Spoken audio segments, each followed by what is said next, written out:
All of Affect Autism's podcasts are produced and edited by Daria Brown. Please note that the views expressed during all episodes are solely those of the individuals involved, do not constitute educational or medical advice, and do not necessarily reflect the views of Affect Autism, Daria Brown, nor ICDL and associated parties. Listeners should consult with professionals familiar with their individual circumstances for specific support. You're listening to the We Chose Play podcast from Affect Autism, where affect is the #1 tool we use in supporting development through playful interactions. Welcome to Affect Autism. With the back-to-school season in full swing, I thought it would be great to have a chat with Dr. Gil Tippy of the Rebecca School in New York City and talk about a concept that is very near and dear to his heart, which is foundation academics. So welcome, Dr. Tippy. Hey, how are you? It's nice to be here. I'm glad we were finally able to put this together. Yes, thank you. Dr. Tippy, let's talk a little bit about what we mean by foundation academics, because I have blogged before about the functional, emotional, developmental capacities that we talk about in the DIR model, the developmental individual differences relationship-based model. And we talk about how children have these developmental stages that they go through, and neurotypical kids typically go through these stages before they reach kindergarten. But our children with developmental challenges have struggles getting to these higher capacities 4, 5, and 6, and some of them really need a lot of time to even work through the first 3 capacities. And maybe you can refer a little bit to these capacities when you talk to foundation academics, but my understanding is that before we get into academics and teaching children the alphabet and learning to read, write, and do math, if they don't have these early foundational capacities described in the DIR model, it's going to be a real challenge for them to learn academics without it being memory-based. And that's, I think, what you mean by foundation academics. So I'll let you take it from there. Well, so I came up with the notion of foundation academics to help parents to understand that the things that they think of as traditional academics, the reading and writing and arithmetic that has been standard curriculum for so long, are things that are dependent on developmental stages, developmental capacities that have happened before kids even get to school. So neurotypical kids get to what you've been calling functional, emotional, developmental capacity 6 by 48 months. And that's before school ever started. You know, school didn't start, first of all, there was no compulsory school until a certain point in our history on this continent. And then school wasn't compulsory before my time until 2nd grade, until the age of 7. And then that's when all of the traditional academics started. Then it got pushed down to 1st grade. By the time I went to school, reading and all of those functions began in 1st grade, which is still a little early, but which is, you know, we were able to do it. I didn't do it particularly well. I never learned to read particularly well until I was about 16. But, you know, my classmates learned fairly well. Then it got pushed down after my time. It got pushed down into kindergarten. Now it's been pushed down to nursery school. We have kids trying to learn to read in nursery school, and a lot of them don't have these strong foundations, these early developmental capacities, the ability to sit in a chair and listen to what a teacher has to say and add it to their thought in their head and put out this third thing, which is the production of a traditional academic system. And unfortunately, those kids really, really suffer. And you can see it throughout the educational system where we have, you know, people making tons and tons of money doing reading support and having all kinds of extra classes because kids are challenged. So I came up with this notion of these early academic skills so that parents wouldn't always be saying, well, why aren't we doing math? Why aren't we doing multiplication? Why aren't we doing division? Why aren't we doing earth science? And it's because until you get these early academic skills down, the ability to stay calm and regulated, the ability to open and close some simple circles, the ability to be in a more or less continuous flow with another human being, the ability to then make this beautiful, amazing leap to symbolism and abstract thought, and then jump into that stage when you can really collaborate with another human being and make bridges between these logical ideas. Until you can get there, the other stuff can be taught in a memory-based way, but it has very little flexibility and meaning. So I wanted people to understand, without this foundation, without these foundation academics, you weren't going anywhere. So that's why I came up with the concept. And I like that you described the memory-based learning as lacking flexibility and meaning, because I do hear some parents of autistic children saying, oh, he taught himself to read at age 2 or 3, and oh, he reads everything. And then I'll say, well, that's great. They can decode letters and sentences. Now the next challenge is, will they be able to comprehend what they're reading and take it a step further? And like you said, think about it abstractly, applying what they're reading to what they already know and producing yet a third thought or a result, and being able to reflect on what they read and things like that. So can you just speak a little bit more to that flexibility and meaning that... Well, parents... Yeah. Well, I get what you're asking. Parents see their brilliant, adored children, and they are brilliant kids, decoding, and these brilliant brains trying to make meaning of the world and doing it in a memory-based way. It's lovely. It is the basis for what we'd like to do, but you cannot navigate your entire life with your memory. And any educational system that does what I've been calling lately the dropping rocks in a bucket kind of teaching, right? So it's the notion that I have discrete chunks of learning that I'm going to drop in the bucket of your head, and then I'm going to fill your head up with those rocks, and eventually that's going to be useful knowledge to you. Any system that's operating like that is totally unuseful, because you can only hold so much in a great memory, in a beautiful memory. So you have to be able to be flexible. You have to be able to think abstractly.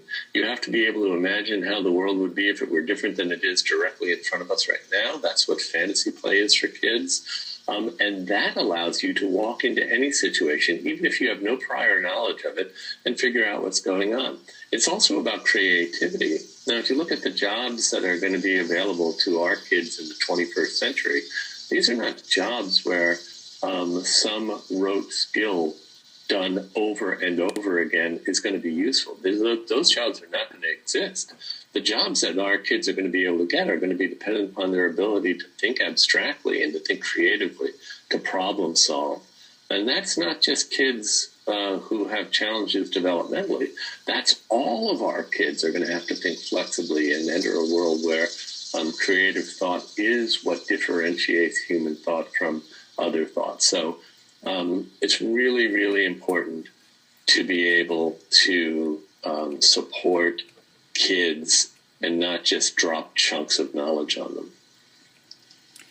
Yeah, and I think there's also a little bit of a distinction, what you said about navigating based on your memory won't serve us going forward. So if you talk about, oh, my child knows how to read, and you say, well, it's all memory-based. No, they don't memorize it. I showed them a new text they've never seen before, and they read it.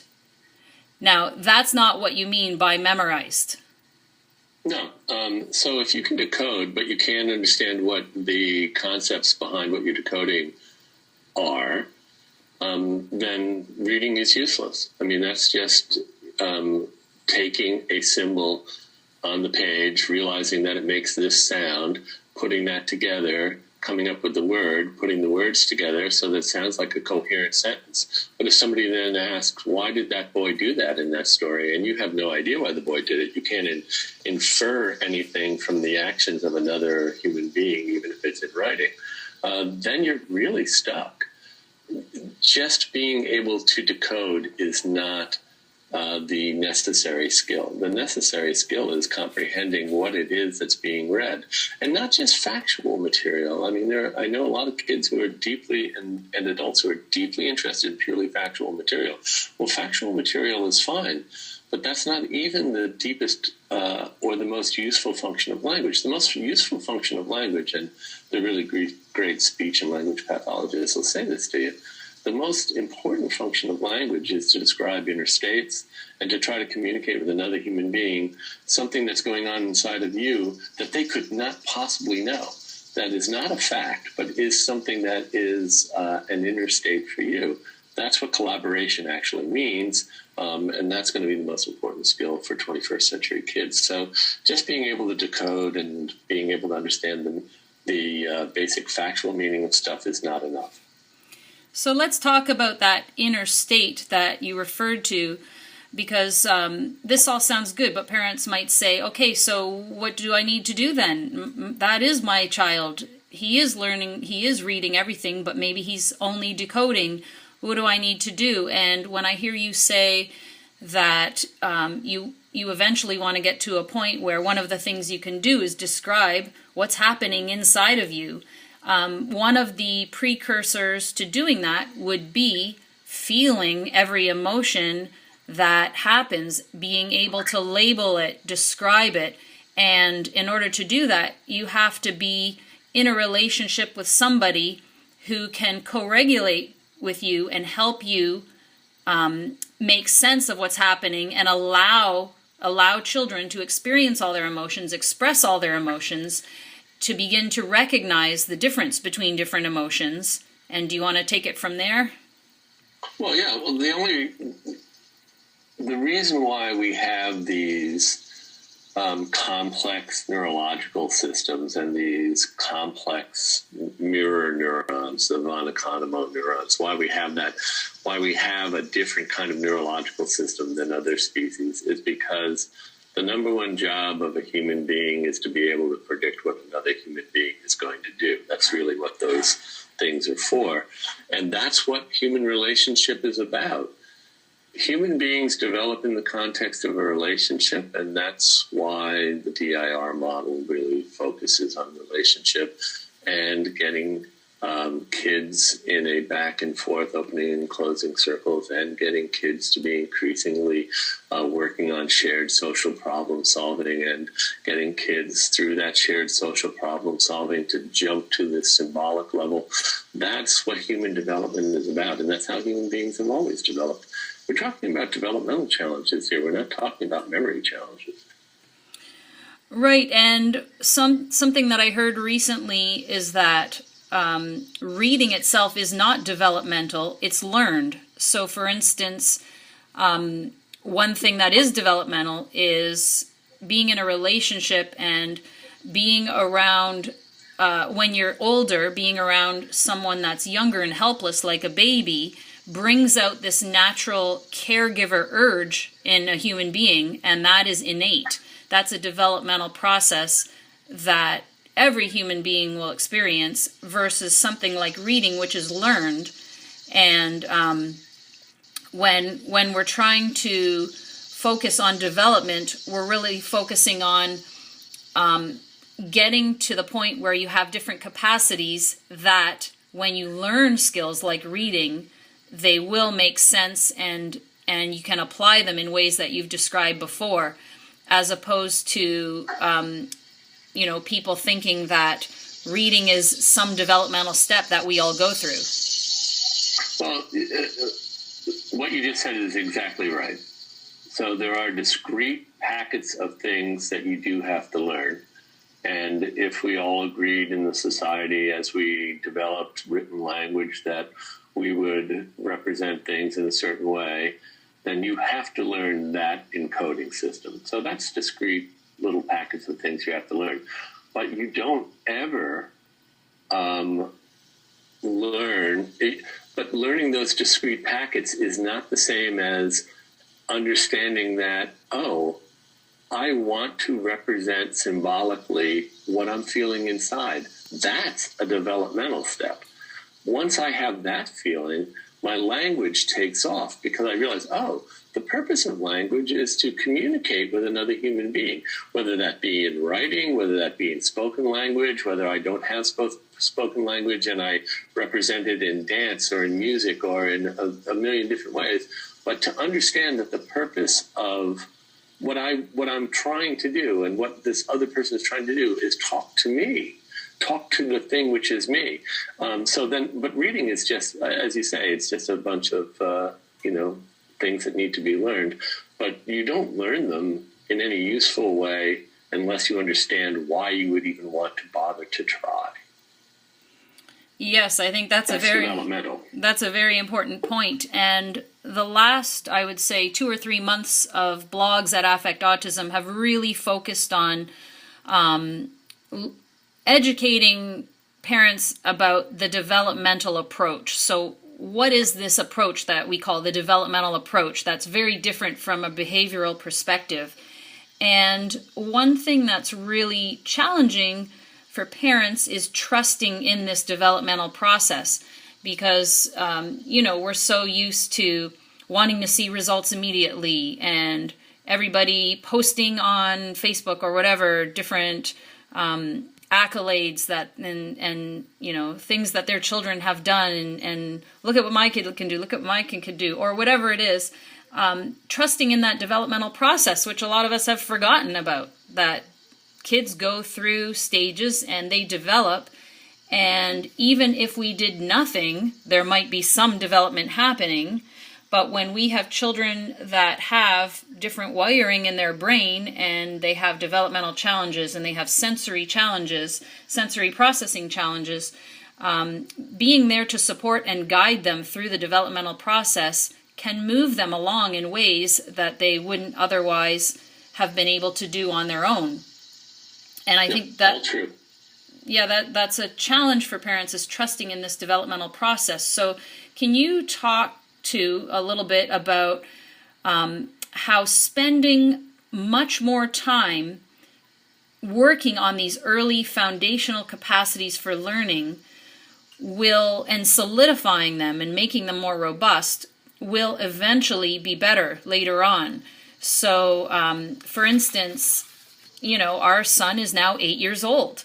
When I was 8 years old, when my younger brother was 8 years old, I remember what we were doing. We were in grade 3. We were reading up a storm. We were making all these imaginary lands in our room with our stuffed animals and creating all these dramas. And we were doing so many things that my child is not able to do yet because he is still working at a functional emotional capacity where he is not symbolic yet. He is still in the concrete world. He is now able to have these back and forth interactions and socially problem solve, but he struggles with the higher capacities, referring to imaginary play, symbolic, logical bridges between ideas. He's not quite there yet. And yet, time is passing by, and kids his age are reading, they're doing math, they understand things, and you feel this pressure.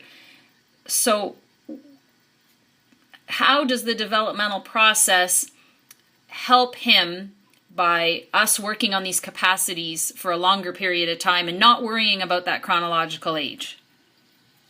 Well, so I actually think that we don't really understand always which thing held the kid back, and we know that you have a sensory processing challenge perhaps, and we know that we have to support that. We have to help you integrate your view of the world, and that'll help drive the language, and that'll help drive thinking. We know all of that, but we don't really know why, so we go about really supporting that. And our job is to allow the space and the time and the support for a kid who has everything inside of him that he needs, but who has trouble putting it together in a coherent picture or has trouble processing at the speed that the society might demand of him, we hold the space for him and we support him in that space. And those things allow a kid to bloom into what he or she is going to actually be. This is it's a respectful way of treating people, as opposed to forcing some compliance, getting some simple memory-based goals met, and then shoving a person in a direction you want them to go. The most respectful thing you can do for parents is to show them that, look, your child has it. It's a matter of us supporting him, scaffolding his challenges so that he can continue to bloom in that context. It's a much different way of thinking, but it results in this long-term learning that let's imagine that your son is now behind in certain academic skills. The truth is that a lot of the academic skills can be taught pretty quickly. I mean, you learn that in a college course, right? A Carnegie unit, which is 120 instructional hours, I think, which is what your college semester is based on. You can learn an entire subject in that time if you're developmentally ready for it. So the panic about getting kids to get through those academics, truth is you could teach all of elementary school math in, a couple months. It doesn't take that much if you're developmentally ready. If you're not developmentally ready, you can pound away at it all you want.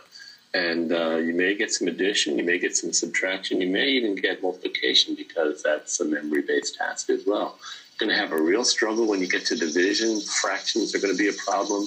Percentages will be impossible. Algebra, which requires a lot of symbolism, is a real challenge unless you learn some kind of logarithm, which kids do regularly learn and look brilliant in some particular way, but that can be memory-based. So if you want to learn the higher maths and you want to do all that, that's all developmental. You have to be at a higher developmental level, and you can get that very quickly. But if you're not there developmentally, you can pound away at it forever and never get it.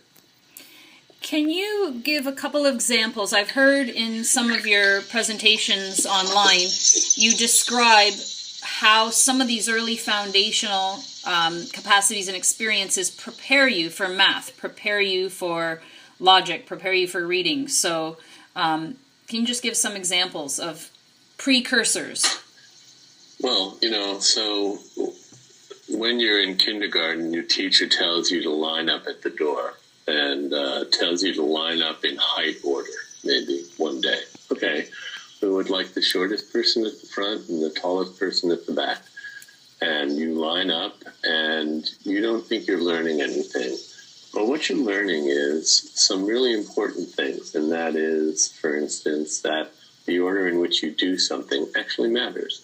That proximity to somebody or something actually matters. So later on, when, for instance, you're trying to learn earth science and you're trying to learn from the outside of the earth, through the earth's crust to the earth's core, and trying to memorize those things, it helps you to understand that proximity to something and the order in which it's done actually matters. The same thing if you were trying to learn, for instance, the order of operations in algebra. The order in which you do things actually matters. And you learned all of that by standing in line at your kindergarten door and lining up by height. Or that lighting a candle is symbolic of another year past. That the 5 candles on your birthday cake actually mean there are 5 years. They're representing something. That's symbolism. If you don't understand symbolism, then you're going to have real trouble with understanding even simple concepts like a letter D does not always have to be the same. It can be in a lot of different typefaces and still stand for the same sound. So those early childhood experiences that we just take for granted, that we imagine somehow are just magically, don't really matter. They're just things. Those are the learning that we're talking about as foundation academics. When our kids have challenges with that, we have to go back and say, okay, what did our kid miss here? And how are we going to support them? And that's why you have to go back and do those foundation stages, because without the foundation academics, secondary academics, which is what I'm calling what parents normally call academics, I call them secondary, because really they're secondary to the real academics, which are what we're really going after in foundation academics. Without those foundation academics, secondary academics never stand up. The second you drop developmentally, you lose all of the things that you just cobbled together with your memory.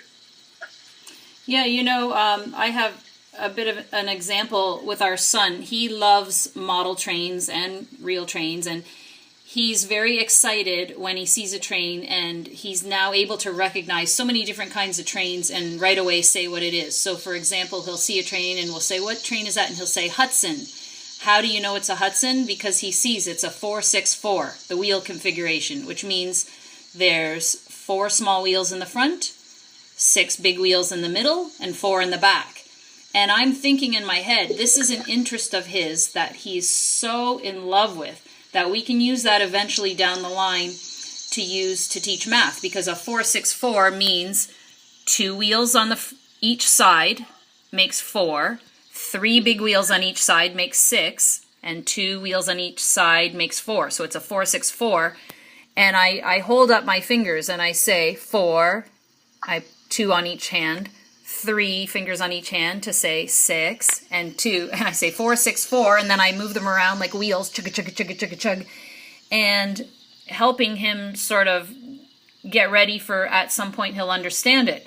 Whereas he's still at a stage where he's finally interested in counting the number of coach cars the train is pulling.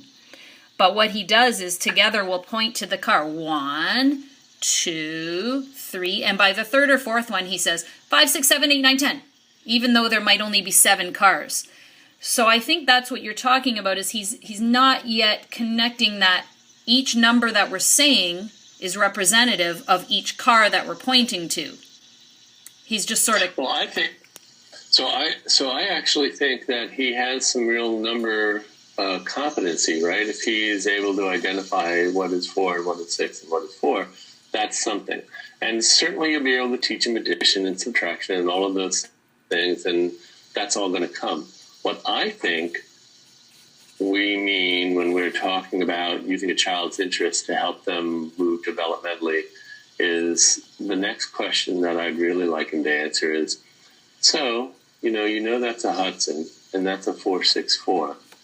Why do you think there's 4 wheels on the front and on the back, but there are 6 in the middle?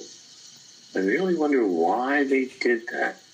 And we want him to be someone who could then begin to imagine what it might mean that you need 6 wheels to support that centerpiece, but 4 wheels need to be on the front and the back, and what that means about physics, and what that means about going around a turn, and why only 4 wheels could make it around the turn if you're on the front or on the back because of the arc that you're doing. But in the middle, you could have 6 because 6 wheels don't necessarily have to describe the same arc. Let him think about all of those things. And that's what we're talking about with higher developmental stuff. Versus the 282 Mikado train that has 2 wheels, 4 big wheels on each side, and 2. Why is that? So you might say, I wonder why that has a different number of wheels. And you might say, did you notice that there's something similar about those 2 different trains, right? That they both have, what do you imagine that is? And then you might say, well, there's smaller numbers of wheels at the front and back and more in the middle. And then you have I wonder why that is. Let's think about that. That's the kind of academics that I want a 21st century kid to be getting. Not, let's see how fast we can get you to compute. Let's see how fast we can get you to regurgitate facts. Let's see how fast you can dump the rocks out of the bucket in your head, which is totally useless stuff. Let's see if you can then say, oh, this engineer, the person who designed the train, not the engineer who's driving it, but the person who designed the train, must have been solving some problem. What's the problem that he's solving? And then you learn a lot. Yes, that's great. And unfortunately, I think our society and our culture doesn't really support this type of approach. I wish that we had schools everywhere that understood what these foundational capacities are about and can really support children with sensory needs, because as of course you know, even some of our kids that get into levels 5 and 6 have such holes at the first and second developmental capacities when their sensory system throws them off, that we need to go back and support those earlier capacities maybe on an hourly basis.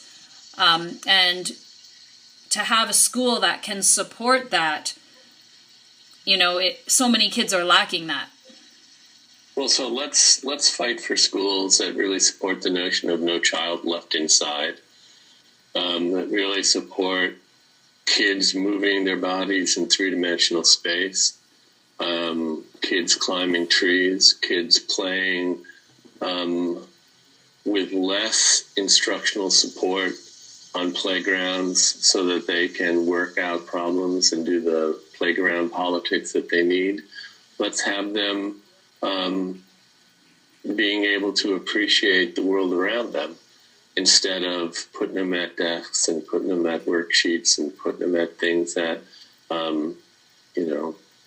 somehow the society thinks are going to be useful for them, but which in fact hold them back. Well, last question. Dr. Tippy, have you seen, can you give us even general, not specific, or specific if you want, examples of children that you've seen having these struggles early on, and you've seen them over the years, whether it be 5 or 10 years later, and how they have thrived? Well, I think you know the answer to that this happens all the time. The kids get appropriate developmental support. They look like they have tremendous challenges as young people, and they scoot off into more or less typical educational settings and disappear and go off and just live their lives. It happens all the time if kids get appropriate developmental support. It has to be respectful. It has to be developmental. It has to meet the kid where he is. You have to be a really skilled person to do it. It takes a lot of training. Teachers work really, really, really hard to do it. It isn't just rote. They're not taking it out of a textbook. But when it happens, it's amazing, and it happens all the time, and I've seen it over and over and over and over and over again. And not just, I will point out to you, folks who are younger. This is not a purely younger person's intervention. I see people at 35 who have had some challenges and have, not been able to get out of their parents' home and have sat on the couches in their parents' basement, and who suddenly, through a lot of support, move up developmentally and say, oh, well, now's the time for me to move out into the world. The beautiful thing about a developmental challenge is not that, parents get told all the time, oh, the window is closing, you have to do this now, the window is going to close. The truth is a developmental challenge actually means that the window stays open. So let's continue to support kids, and let's give them time and space. There'll be plenty of time for what parents think of as traditional academics, and which I think of as secondary academics, and let's give them foundation academics and get them to be the free-thinking spirits in the world that they are destined to be. Well, thank you so much, Dr. Tippy. I have to say that I saw you speak for the first time in Mississauga, Ontario, outside of Toronto, and you showed videos of children that were my son's age at the time, under 5 years old, and who I thought had many more challenges than my own challenged son had. And you showed videos of that same child 10 years later, and oh my goodness, I had the tears welling up in my eyes, and I'm thinking about it now makes me verklempt because it really gave me hope that, you know what, like, this is the way to go. I already had the inclination that I was so happy to have found EIR floor time, but when I saw those videos, it was like proof in front of my eyes, and now I see it happening in my own child. He has a long way to go. I just want to encourage parents that you do need to be patient and trust in the developmental process. But it really pays off if you do, because when you try and take shortcuts and, like you said, force the rocks in the bag just so you can collect a bunch of memories and skills, what are you left with? It's a cheaper version of a less rich version of a person that you could be when you trust in the developmental process and see what your child has to offer in his or her own time. And it's wonderful. So thank you so much for talking with us today about all of this, and I hope our listeners appreciate it as much as I do. Well, thank you so much, and let's not make it another long period between when we talk again. Awesome. Okay, thank you so much, Dr. Tippy. Thank you for listening. If you liked this episode, please share it with someone, like and subscribe, sign up for the newsletter at affectautism.com, and follow us on Facebook, Twitter, YouTube, or Instagram. Until next time, here's to choosing play and experiencing joy every day.